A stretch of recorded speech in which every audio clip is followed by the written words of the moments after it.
Assalamualaikum warahmatullahi ta'ala wabarakatuh po. Sa araw na ito, pupunta po tayo sa lugar po ng Baseco sa mga kababayan po nating bangsang iyakan na nangangailangan po ng tulong.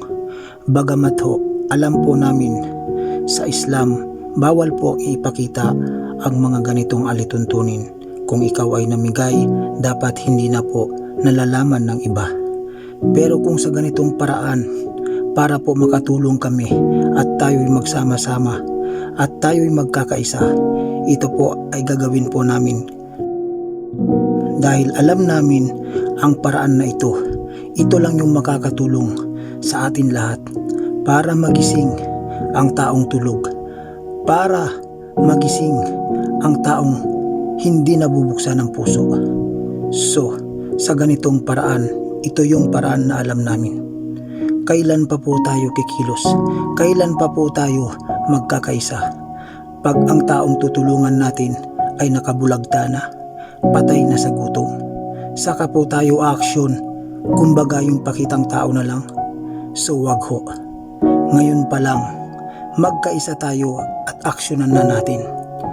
Ang ngayon ay ngayon, hindi na dapat ipagpabukas pa. Hindi namin ito pinapakita sa inyo para puriin ninyo kami or para maging sikat kami.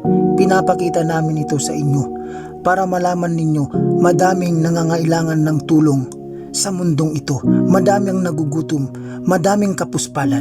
Kaya pinapakita namin ito sa inyo para mabuksan ang inyong mga puso, para mabuksan ang inyong mga mata, para marinig ninyo ang aming hinain, para mabuksan ang inyong isipan at inyong damdamin.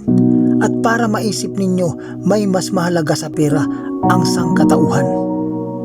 Ang pera ito ay isang palamuti sa ating buhay. Ito ay ating iiwanan at ating lilisanin ang ating kayamanan. Hindi natin ito madadala sa ating kamatayan. Mahirap man or mayaman, kung gusto natin tumulong, may paraan. Ito ay isang paalala sa sangkatauhan. Bago tayo magsisisi at bago tayo maawa, kung huli na ang lahat. Ngayon pa lang, inyong ipadama ang inyong pagmamahal habang buhay pa sila. Assalamualaikum warahmatullah.